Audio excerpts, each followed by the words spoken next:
Hello and welcome back to another YouTube video. Today I'm doing my 14.17 jungle tier list. So if you enjoy the content, like and subscribe, and let's get into it. There were a couple of buffs targeted towards partial elite skewed and competitively possible viable picks. Obviously Riot are doing their worlds patch on 14.18, so they're trying to bump up some champions which they would like to see at worlds. These were Kindred and Graves.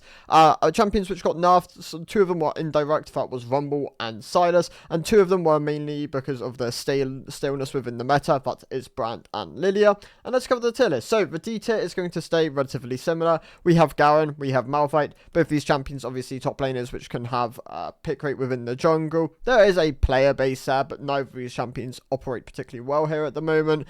In Malphite's case, obviously he's very much reliant on his ultimate for his gank setup. In Garen's case, he has to run at you and then rely on his damage output to really finish you off. Garen clears a bit better than Malphite, but neither of them really clear that well in general. Kiana and Rengar, very elite skewed assassins. Both these champions are intentionally weak within the jungle, because if they were stronger, then they would obviously have or just dominate the higher elos. In Kiana's case, she is weaker in high elo than Rengar. She needs a bit more, I reckon, to really enable her within the jungle. In Rengar's case, he is very dominant when you one-trick this champion. He is one of, if not the most elite skewed pick in the game currently, which is why he suffers really poorly for the average player. Might see some patchwork at some point in the future for Rengar. It'll be interesting to see, but I'm pretty sure they're happy where he is currently, even though he is obviously very weak for the average player. Neferi stays within my D tier. She could arguably move up, but she's still very unpopular, so it's hard to gauge just how powerful this champion is for jungle, but she's very easy to play, which definitely does have a bit more of a merit here, even if her clear is slightly worse. Dropping down, we have Silas. So Silas has been, he's performing worse with the changes in the jungle. The changes obviously were more to incentivize bruiser builds, whereas jungle Silas was a lot more reliant on burst potential and then snowballing, taking those advantages and then clearing a bit faster. It's definitely not been as beneficial for jungle Silas as it has been for top lane Silas. So jungle Silas is now back down to a D tier pick, which is unfortunate because I know a lot of people really like playing jungle Silas. Even when he was really bad for a while, he was one of the most popular junglers in the game. Right now, he's not unpopular, but he's fairly niche for the most part, so he sits within the D tier now with the nerfs. The other champion which I'm going to drop down is Maokai. He's very unpopular for the average player, but the Warmog's nerfs this patch, I'm just enough to drop him down in solo queue. He's very low agency. Obviously, the Leandri start is still the way you're going to be playing him. Like the other variations, like your tanks, variations for Lockets, for Warmogs, for Knight's Vows, have just never been anywhere near as sufficient in solo queue, unless you're obviously playing at the highest levels where they can definitely be a lot more functional there. Overall, I'd recommend just avoiding Maokai. He's not a great average solo queue pick. Moving on to the C tier, Trundle sits towards the low end here. He's a very simple to play champion, and he's been underperforming for a while for just how simplistic the pick is. He should really have more, just a stronger win rate for the most part, like in very simple terms. Obviously, yeah, very stat sticky. If you can get ahead, then he can definitely have value within the game, but he will struggle in those later game fights if he's not able to consistently get onto the target. You're playing him into weaker team comps. Can definitely be struggles there for a pick like Trundle. In Lily's case, she's obviously very elite skewed. She can be very dominant there and still perform relatively poorly in mid elo.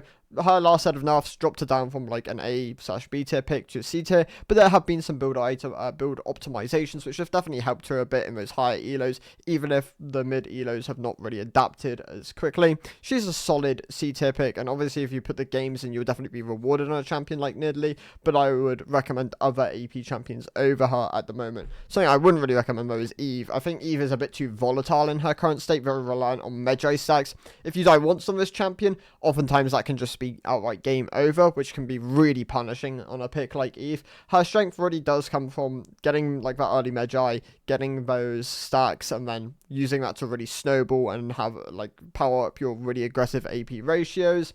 Overall, she's underperforming at the moment. I do think she does need to be buffed, and she sits within my C tier. Gragas also going to be within my C tier. He's been indirectly nerfed because of top lane, and then just generalistically not performing as well at the moment. He did have a bit of time in the spotlight when both Storm Surge and Lichbane were really good. Obviously both these items have been nerfed down at this point, so he doesn't really have to have those as a crutch anymore. But Dark Harvest, obviously being buffed a bit from where it was, can help him slightly, or if you do opt into that rune option. Overall, Gragas does sit within my C tier though, tends to be a bit more elite skewed as a pick in general. Zyra, gone back to being a very unpopular niche pick within the jungle. She gained a surge of popularity when she like rose into pro play as like this really powerful fast clearing pick, which had a very aggressive Baron taking. The nerfs did enough to kind of push her back down again, and even though she does still see a level of presence in competitive, definitely not finding that same level of success in solo queue at the moment. Graves. So Graves is an interesting one. He got buffed this patch. Didn't really do a huge amount. I didn't expect it to. That doesn't really address the problems this pick has.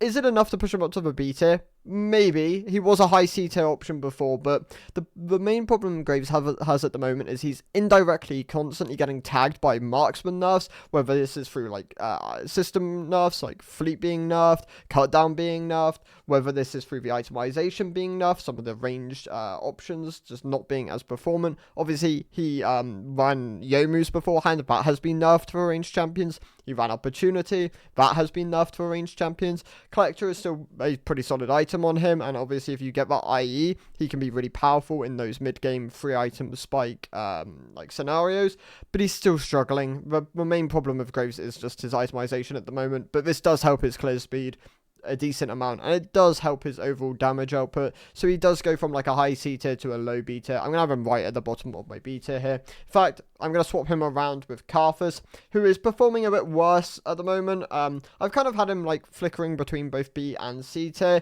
I'm more confident that he should just be an outright C tier pick, like next to Zyra if anything. Both of them still can output a huge amount of dot damage within games, but they've definitely been nerfed to the point where they're not great solo queue picks anymore, but they can still definitely be functional, especially if you get the clears down and then you're really powering through your items and then utilizing their huge amounts of damage which they have access to.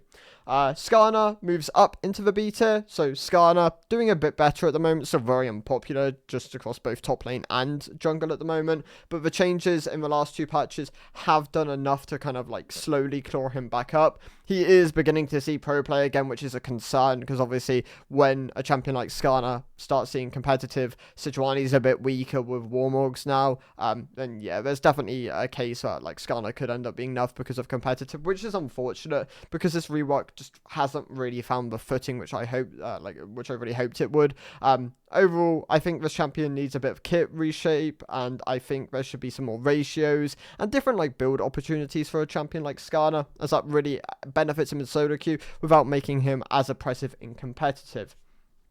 Tilia, going to remain in my C tier. She's also been nerfed quite aggressively for the jungle at this point.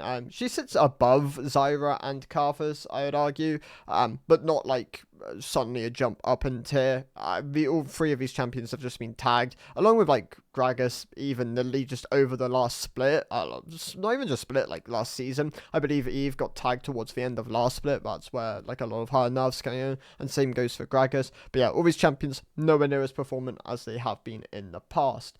Dropping down, we have both Sejuani and Mundo. These were the two biggest losers of Warmorgs being nerfed. Sejuani primarily rushed that item. Mundo has basically just died out from the jungle now because of that nerf. In Sejuani's case, she really relied on its cheaper cost. The movement speed was really valuable in her, as it allowed her to be a bit more traversal around the map. Having that item go up to 3.3k is very expensive for a champion like Sejuani, who won't get as much econ as like a lot of the other junglers, as she doesn't farm as well, and she doesn't usually pick up as many kills. So she drops from the B tier down to the C tier, like a mid C tier option now.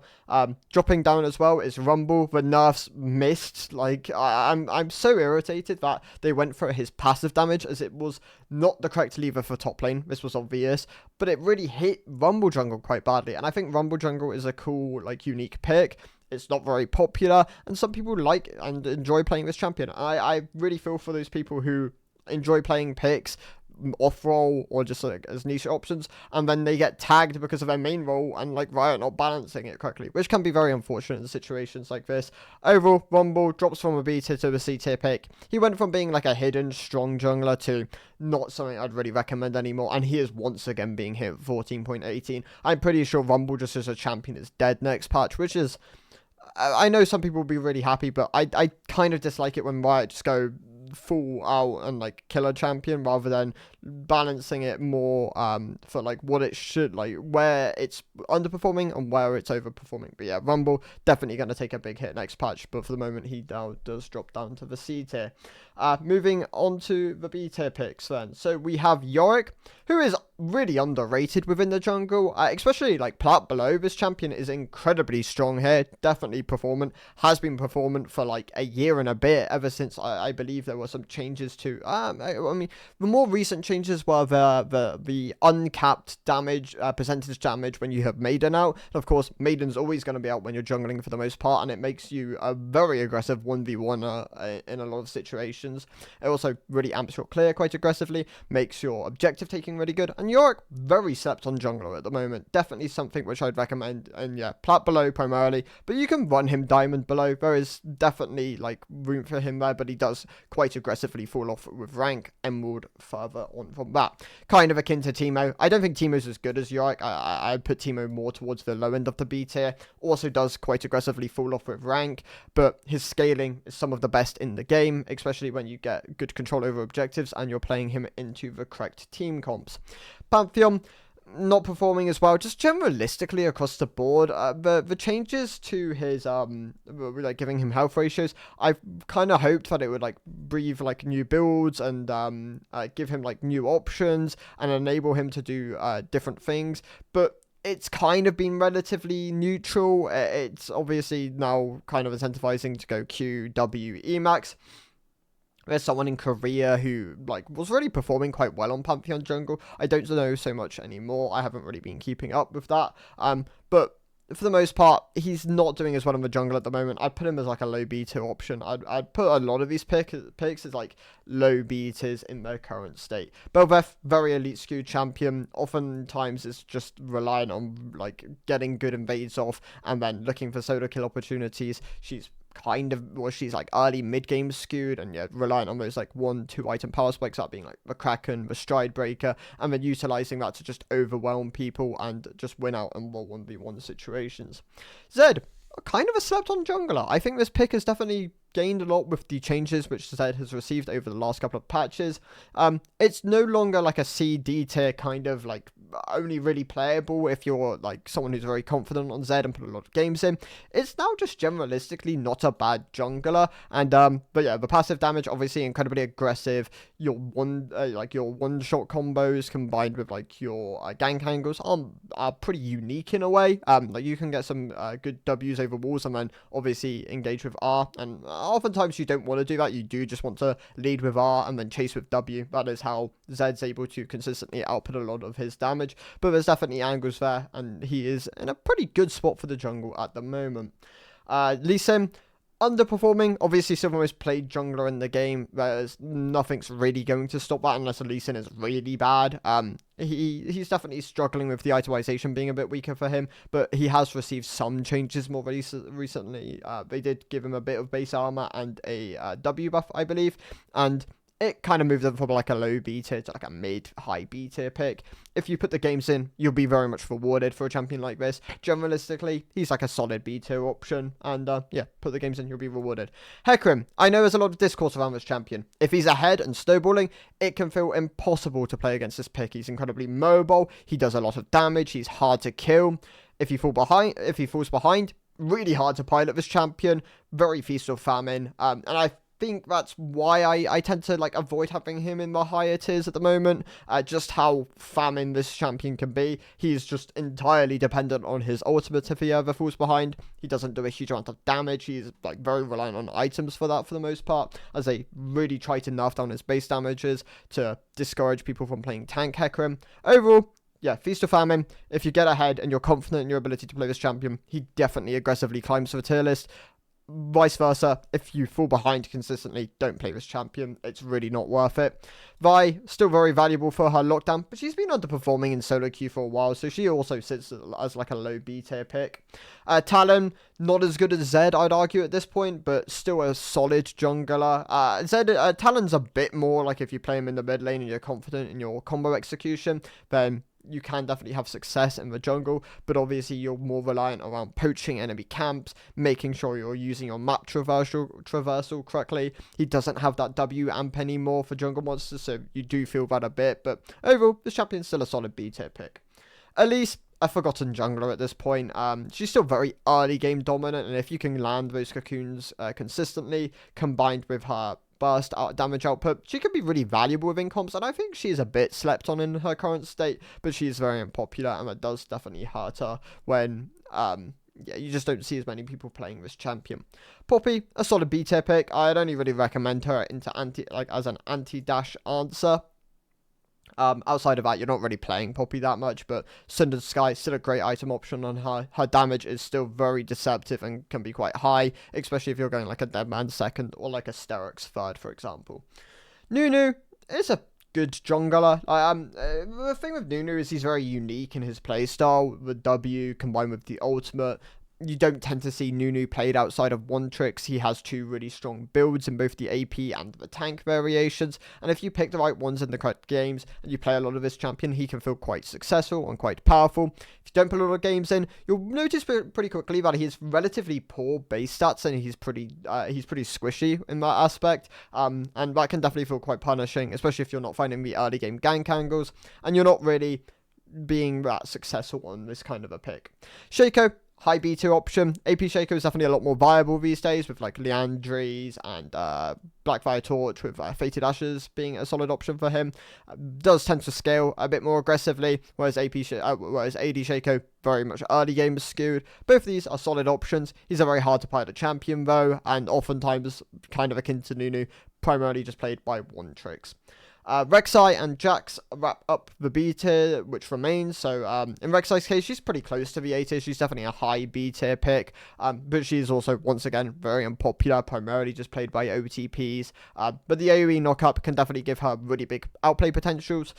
She is a bit more bound to bruiser variations than lethality as she has been in previous seasons. But you do have that option there for you, especially if you do want to go for a higher damage build. In Jax's case, he's primarily just an answer to like auto attack based junglers where you can really easily win in the isolated 1v1, whether this is like a Xin Zhao or like a Volibear, for example. He can definitely be quite dominant in those matchups, but he's not as strong as he has been in the past, as he has been nerfed a couple of times since then. The E-nerf did knock him down from like an A tier to a B tier pick, but he is being buffed in 14.18, which could definitely help him within the jungle. He might move back up to the A tier, and if you want to put games in, he's still a pretty solid jungle pick. Brand drops down to the B tier. This might shock a lot of people, but the changes this patch were big. They really did take a lot out of this champion, making it so he is nowhere near as aggressive at clearing objectives, nowhere near as aggressive at clearing his camps after like the first 2-3 clears. Overall, yeah, it took a big swing at Brand, and I reckon this champion might, for the most part, drop out of competitive. We'll see him in niche scenarios, but yeah, he's nowhere near as oppressive as he has been, and he definitely drops down to the B tier now. Even with Fated Ashes still being a very strong item on him, definitely took a big hit here. Moving on to the A tier, so we have one champion moving up, and that is Kayn. I think Kayn has been kind of flying under the radar for a bit more recently. Both the lethality and the bruiser variations definitely doing a bit better at the moment. Lethality primarily goes like a hubris rush or a Yomu's rush. Hubris is a lot better if you're snowballing.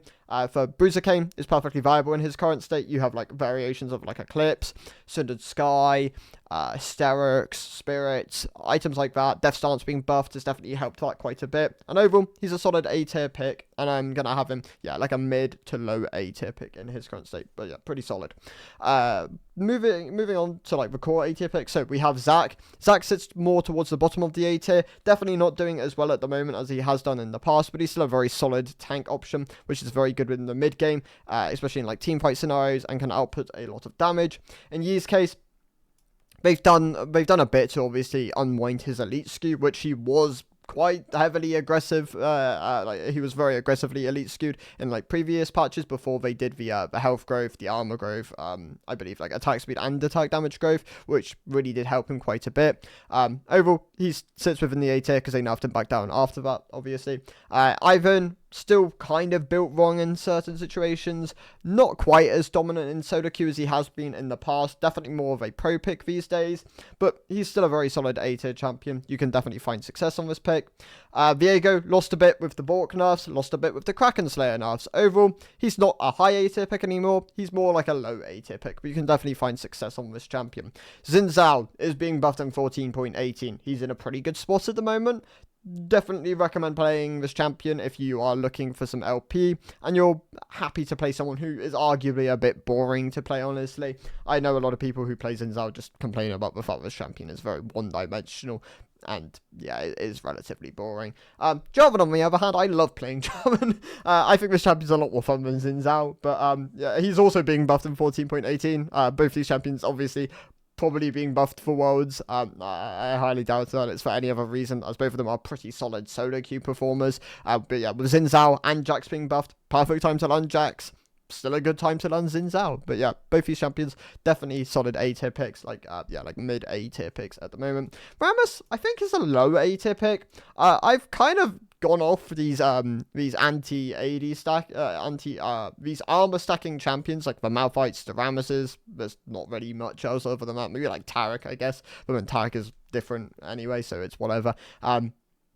Yeah, Rammus, I've kind of slowly dropped him down the tier list. He's still a good champion into like heavy AD compositions, but because a lot of comps obviously have like AP mid laners and AP junglers, and there's like AP top laners, and you're not as consistently able to find him in those strong angles. It can definitely feel quite punishing. When AD mid laners were more dominant, and AD junglers were still pretty common in solo queue for the most part, but solo queue never really matched the kind of one-to-one of competitive, where there was an AP jungle and an AD mid laner consistently. There was oftentimes just an AD mid laner and an AD jungler, so Rammus really benefited from that. Right now, he's like a low A tier option, but if you find him in the right compositions, he definitely shoots up the tier list.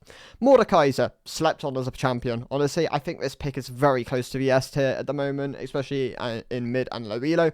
Obviously, the higher up you go, more people will like respect the kit, play around his telegraphed abilities, and like just understand the functionality of a champion like this. But he is slept on. Definitely like a high A tier pick for like mid and low elo at the moment. Gwen, a very good power farmer. Probably sits towards the low end of the A tier. Not having any hard CC definitely does punish her quite a bit, especially if you really rely on that in the comp. She's not something you can really pick that often, but if you find those angles where you can play Gwen, you get your free item core, this champion will run over games, and it can be really hard for a lot of picks to play against it, especially if they just don't have those level of tools and are countered by Gwen's W. Morgana, some could argue, can be a useless champion if you're not able to consistently land Q or you don't have the setup, but her clear is still very aggressive within the jungle. She really benefits from Leandry at the moment. Her W, when you do max it, does do a decent amount of damage, so there's definitely value there. She's not quite on the same level of like Valilia and the brands of past, but she's a passable jungle, definitely really benefiting from Fated Ashes more than anything. Wukong, I think Wukong's a pretty solid pick now that they've buffed him a couple of times. The E attack speed combined with the armor buff were nice for his clear speed. They help his drawing potential in a lot of scenarios. He's still very aggressively spikes at 2 items, that being either Trinity, Cindered Sky, Eclipse Trinity. There's like different variations I know people like playing Wukong as, but the pick, solid in the top lane, solid in the jungle. Wukong's in a pretty generalistically good spot at the moment. Wouldn't surprise me if we do see a lot of him in competitive, though. Echo and Diana, once again, go together. Diana, more early game skewed. Her ultimates can feel quite lackluster. Echo can scale a bit more aggressively than Diana, but both these picks still very reliant on the snowball to like get the Magi stacks or the Dark Seal stacks, their items to clear a bit faster. Obviously have very aggressive steroids within their kit to help with that. Can have really aggressive objective taking, which can be really beneficial to these picks. They're very solo queue-esque champions. Obviously Diana has seen a level of competitive, especially if it's paired with a Yasuo, as that combo can be quite powerful there. But yeah, these two picks, solid A tier options. I think that's kind of where I just leave them at. Boya, very low elo skewed pick. She's as close to the S tier as Mordekaiser. I think these two picks are like A+ options. Not quite S tier champions though, as I do think they aggressively fall off going into those like higher ranks and like arguably into Diamond, which is like obviously the tier list is targeted towards Gold to Diamond. So yeah, they don't quite hit that S tier mark, but they're still very good low elo jungle picks. And then the other three champions here, we have Kha'Zix, we have Fiddlesticks, and we have Kha'Zix, Fiddlesticks, and Warwick. So I've put Kindred when I should have Kindred here. No, wait, I'll talk about Kindred in a second. I've realised I've missed a champion here. Yeah, so Warwick. Kha'Zix, doing decently in solo queue at the moment. Obviously, very reliant on snowballing. Get those items, get those hubris stacks, or just like core lethality options. He can very comfortably take over games. He does a huge amount of burst potential. He's arguably just an easier to play Rengar, but not quite as high skill ceiling. In Fiddle's case, he's still a great jungler. His ults can completely change the outcome of games. His clear speed obviously can be really aggressive if you're kiting camps correctly. Warwick, heavily slept on jungler, especially in mid and low elo. This champion can definitely be played in a lot of scenarios, has loads of item options, whether this is like Stride Breaker, Titanic, Bork. Honestly, there's more than that, and I know a lot of people will go like really volatile build options, which can be quite successful. Overall, just play what you feel comfortable on Warwick and like what functions within the game, and this pick can be really valuable. I'll talk about Kindred now. Kindred's actually going to move up to the C tier, so the buffs this patch were fairly placebo. Like, they weren't anywhere near as big as a lot of people perceive them to be. In mid elo, she's obviously not going to be as performant. In high elo, they will definitely do a bit more there. But this champion, yeah, goes up from the D tier to the C tier. She's now in a decent enough spot that she can definitely be functional, especially if she's able to snowball, and it's kind of reverted some of the nerfs towards the items, which she definitely did get tagged by. And then we have the S tier champion. So we have Lilia. Didn't really get tagged by her nerfs anywhere near as aggressively as Brand this patch. She goes from like a high S tier to like a mid to low S tier option now. Volibear, very simplistic to play jungler. He is one of my recommended go-tos for low elo especially, as his playstyle is very simplistic. He's a great dive potential, he's great damage output. This pick can be incredibly valuable. Don't go the Roa variation in the jungle though. It's really nowhere near as good as it is in the top lane. And you should just default on Standard Sky in most situations. Or some tank variations. There's definitely options there. In Uda's case, Liandry, Fated Ashes, he's one of the few champions which hasn't been nerfed abusing this combo. Dead Man's is a great second item option on him, and he can be really valuable in a lot of drafts, but he has one of the highest skill ceilings, especially out of like the unique jungle picks. So do sink a lot of time into playing this champion if you feel, I don't know, like once you feel comfortable, take him into solo queue. He sits towards the low end of the S tier, even though he's arguably one of like the best junglers in the game at the moment because of his difficulty to play. In Shyvana's case, the nerfs obviously did tag her a bit. She now also sits towards the low end of the S tier. Like, I'd say the S tier is probably Volley, Nocturne. And like Nocturne really benefiting from Stride Breaker, and then arguably Hexplay and some like of the other bruiser options at the moment. Yeah, Lilia obviously didn't get nerfed that much, and Shyvana, the nerfs were taking her down from the S plus to like the S tier. And then Amumu. I finally people have picked up on this champion. I've been an Amumu merchant for so long at this point. I think this champion has been incredible for like the last split, and like arguably this split with like Fated Ashes, Liandry, and even last split he was very good. Yeah, this champion finally seeing some level of competitive play, which is great to see, especially within the LCS. Well, I'm pretty sure he was pick ban in the most recent series, which is crazy to think about. But yeah, overall, Amumu, definitely go play this champion. I think he's going to be smacked in the face in 14.18. I think there's a high chance he receives pretty hefty nerfs, which is unfortunate in a way, but warranted. This pick is too strong. I think he does deserve some level of hefty nerfs. And yeah, those are my thoughts for the jungle tier list. If you want to play someone who is very good at the moment, play Amumu. The S tier, still very good options. Udyr and Lilia, I'd argue a bit harder to pilot. Udyr especially. Lilia not to the same degree, but the nerfs did hurt her a bit. The high A tier of like your Mordekaisers and your Briars, very low elo skewed, but can be really powerful. Yorick, don't sleep on this champion. I have him in the B tier, but this pick, trust me, like below is incredibly oppressive and can be really strong, especially if you want to just power up towards platinum, for example, and like that is your goal for the season. And yeah, those are my thoughts. So thank you guys for watching. I'll see you in the next one. Goodbye.